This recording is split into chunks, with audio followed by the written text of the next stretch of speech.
మారినా ఆర్టీసీ రాత మారలేదు. బస్సులు కొనపోతే ఆర్టీసీకి చావు దెబ్బే. ఆది నుంచి ఆర్టీసీకి కష్టాలే, పుట్టడి నష్టాలే. ఎక్కువ బస్సులు కొంటేనే సాఫీ ప్రయాణం. ఫ్రీ ప్రయాణం మరిన్ని చిక్కులు తెచ్చిపెట్టింది. ప్రభుత్వం దగ్గర నిధుల కొరత, ఉద్యోగుల కొరత. పాతవి నడపలేని పరిస్థితి, కొత్తవి కొనలేని దుస్థితి. చాప కింద నీరులా విస్తరిస్తున్న హైర్ బస్సుల వ్యవహారం. భవిష్యత్తులో ఆర్టీసీ కొలువులు ఓ కల్లా మిగిలిపోయే అవకాశం అని ఆదాబ్ హైదరాబాద్ ప్రత్యేక కథనం K Vasu Kumar bureau report రాశారు. ఒకసారి చూద్దాం. ఇది మనం ఇందాక చెప్తున్నాం కదా, మనం గతంలో వీళ్ళు ఆర్టీసీని ఏ విధంగా భ్రష్టు పట్టించారో బీఆర్ఎస్ వాళ్ళు. తెలంగాణ రాష్ట్ర ప్రజా రవాణా సంస్థ అయిన ఆర్టీసీ అబ్రివేషన్లో భాగంగా టీఎస్ఆర్టీసీకి బదులు టీజీఆర్టీసీ అనే కొత్త పేరును తీసుకొచ్చారు. అయినప్పటికీ ఆర్టీసీ రాతలో మాత్రం ఏమాత్రం మార్పు రాలేదని అందరూ నమ్ముతున్న నిజం. తెలంగాణ ఆర్టీసీ సుమారు 12,000 కోట్ల ఆర్థికపరమైన నష్టాల మార్కును ఎప్పుడో దాటిపోయింది. 12,000 కోట్ల ఆర్థిక నష్టాల్లో ఉందంట ఆర్టీసీ. చూడండి, నిజానికి తెలంగాణ రాష్ట్రం ఏర్పడినప్పటి నుంచే సంస్థ నష్టాల్లో పరుగులు పెడుతుంది. రాష్ట్ర విభజన జరిగిన 2014 నుంచి 2014 జూన్ 2 నుంచి ఆర్థిక సంవత్సరం ముగిసిన 2015 మార్చి 31 నాటికి టీఎస్ఆర్టీసీ 299.64 కోట్ల నష్టాలతో ఉంది. రాష్ట్రం ఏర్పడిన తొలి సంవత్సరమే కావడంతో ఆ నష్టాలు తాత్కాలికమైన భావన అప్పట్లో వ్యక్తమైంది. ఆర్థికపరమైన పుట్టే నష్టాల్లో కూరుకుపోయిన ఆర్టీసీకి కొత్త బస్సుల ఆవశ్యకత ఇప్పుడు గట్టిగా ఏర్పడింది. మహిళలకు ఉచిత బస్సు ప్రయాణం కారణంగా ప్రయాణికుల రద్దీ గతం కంటే 3 పెరిగింది. భారీగా పెరిగిన ప్రయాణికుల కారణంగా ఆర్టీసీకి 2,457 కొత్త బస్సులు అవసరమని తెలుస్తుంది. వీటి కొనుగోలుకు సుమారుగా 905.23 కోట్ల నిధులు కావాలని సమాచారం. అంటే జనం 3 పెరిగారు బస్సు ఎక్కటం. అంటే కొత్తగా 2,457 బస్సులు కావాలి. ఇన్ని బస్సులు కొనడానికి మనకు కావాల్సింది ఎంత? 905 కోట్లు సుమారుగా. ఆది నుంచి ఆర్టీసీకి కష్టాలే, పుట్టడి నష్టాలే. ఆర్టీసీలో 2013లో జరగాల్సిన వేతన సవరణ 2015లో జరిగింది. కార్మికులు అడిగిన దానికంటే ఎక్కువగా అప్పటి ప్రభుత్వం ఏకంగా 44% ఫిట్మెంట్ ప్రకటించింది. భారీ జీతాల పెంపుతో ఆర్టీసీ పైన సాలినా అంటే 850 కోట్ల మేర భారం పడింది. కానీ అదనపు ఆదాయం పెంపు దిశగా అధికారులు కనీస చర్యలు కూడా తీసుకోలేదు. ప్రభుత్వం కూడా పర్యవేక్షణ పట్టించుకోకపోవడంతో నష్టాలు ఒక్కసారిగా పెరిగిపోయాయి. ఆ ఆర్థిక సంవత్సరం ఏకంగా 1,150 కోట్ల నష్టం వచ్చింది. అది ఇప్పటి ఆర్టీసీ చరిత్రలో అతి పెద్ద నష్టంగా నమోదైంది. ఉమ్మడి ఆంధ్రప్రదేశ్ ఆర్టీసీలో కూడా ఎప్పుడు నష్టం రాలేదు. అప్పట్లో 2 బస్సులు కలిపి ఉన్నప్పుడు కూడా ఎప్పుడు ఇంత స్థాయిలో నష్టం అయితే రాలేదంట. ఇంకా బస్సులు కొనపోతే ఆర్టీసీకి చావు దెబ్బే. తెలంగాణ రాష్ట్రం ఏర్పాటైన తర్వాత తెలంగాణ రాష్ట్ర రోడ్డు రవాణా సంస్థ కుదేలైంది. డీజిల్ ధర నియంత్రణ పెంపుదల మరియు కోవిడ్-19 మహమ్మారి కారణంగా ఎన్నడూ చూడలేనంత ఆర్థికపరమైన నష్టాలను తెలంగాణ ఆర్టీసీ చవిచూసింది. పెరుగుతున్న నగర జీవితం, దానికి అనుగుణంగా ప్రయాణికుల రద్దీ కారణంగా ఆర్టీసీ మెరుగైన రవాణా సౌకర్యాన్ని అందించే క్రమంలో తనను తాను పాతాళంగా నెట్టేసుకుంది. కర్ణాటక రాష్ట్రంలో రోజుకు సుమారుగా 34.6 లక్షల మంది ప్రయాణికులు అక్కడ ఆర్టీసీ సేవలను వినియోగించుకుంటున్నారు. వారందరి ప్రయాణికులు అక్కడ ఆర్టీసీ సుమారు 8,919 బస్సులను అందుబాటులో ఉంచింది.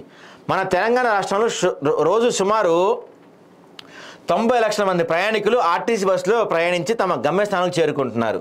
వీరి సౌకర్యార్థం తెలంగాణ ఆర్టీసీ సుమారు 8,500 బస్సులు అందుబాటులో ఉంచింది. పాతవి నడపలేని పరిస్థితుల్లో, కొత్తవి కొనలేని దుస్థితిలో ఉందంట మన ఆర్టీసీ పరిస్థితి. తెలంగాణ ఆర్టీసీ ఆధ్వర్యంలో నడుస్తున్న బస్సుల్లో చాలా వరకు కాలం చెల్లిపోయినవో ఉన్నాయి. ఇది మనం చాలాసార్లు చెప్తున్నాం. ఆ బస్సులో పొగ కానీ, డీజిల్ బస్సులే కదా మనకు ఉండేది.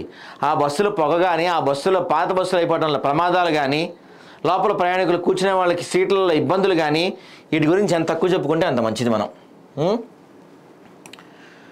ప్రయాణికుల ఓవర్లోడ్ సమస్యలతో బస్సులు రోడ్లపైన ఆగిపోతున్నాయి.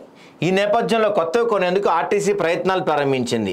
గతంలో సగటున 65-67 మధ్య ఉన్న ఆక్యుపెన్సీ రేషియో ఇప్పుడు 100% పెరగడంతో బస్సులు కిక్కిరిసిపోతున్నాయి. ఈ పరిస్థితుల్లో ప్రస్తుత ఆర్థిక సంవత్సరంలో మొత్తం 2,457 కొత్త అవసరమని, వాటికి 905.23 కోట్లు కావాలని ఆర్టీసీ అంచనా వేసినట్టు సమాచారం.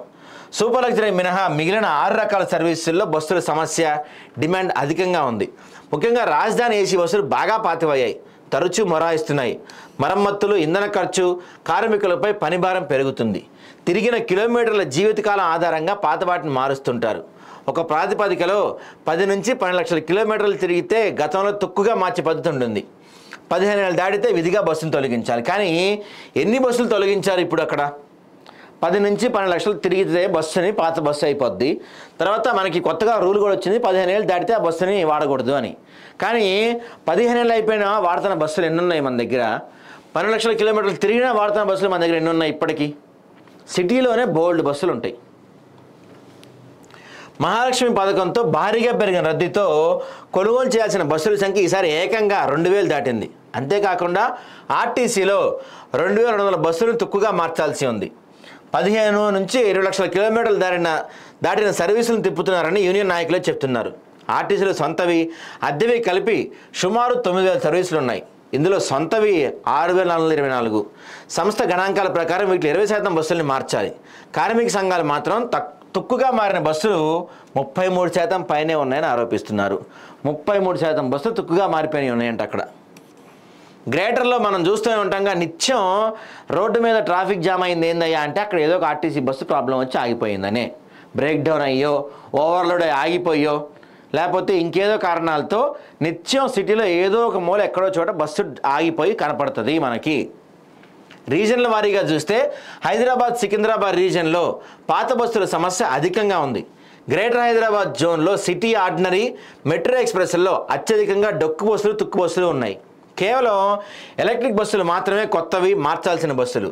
రీజన్ల వారీగా చూస్తే సిటీ ఆర్డినరీ 229, హైదరాబాద్లో 114, సికింద్రాబాద్లో 107, వరంగల్లో 8, మెట్రో ఎక్స్ప్రెస్ 445, సికింద్రాబాద్లో 240 కావాలంటవి, హైదరాబాద్లో 205, రాజధానిలో 100, రంగారెడ్డిలో 44, వరంగల్లో 19, ఈ రాజధాని 100, రంగారెడ్డిలో 44, వరంగల్లో 19, కరీంనగర్ 15, ఖమ్మం 13, నిజామాబాద్ 4, ఆదిలాబాద్ 3, మహబూబ్నగర్ 1, సికింద్రాబాద్ 1. ఇక పల్లె వెలుగు బస్సులు మొత్తం 439 కావాలి. వరంగల్లో 95, మహబూబ్నగర్లో 75, కరీంనగర్ 54, రంగారెడ్డి 44, నల్గొండ 43, ఆదిలాబాద్ 41, నిజామాబాద్ 41, ఖమ్మం 13, మెదక్ 33 కావాలి. పల్లె వెలుగు బస్సులు చూడండి ఎన్ని కావాలో మనకి.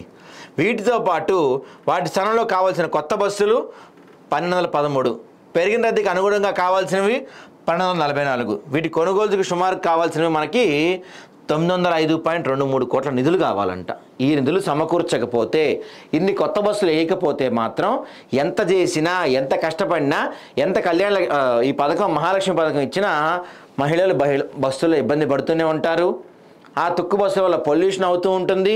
ఎక్కడ పడితే అక్కడ ఆగిపోయి ట్రాఫిక్ సమస్య కూడా అవుతూ ఉంటుంది. మరి ఈ 905 కోట్లు కేటాయిస్తారా? వాళ్ళకి కావాల్సిన కొత్త బస్సులు కొంటారనేది చూడాలి.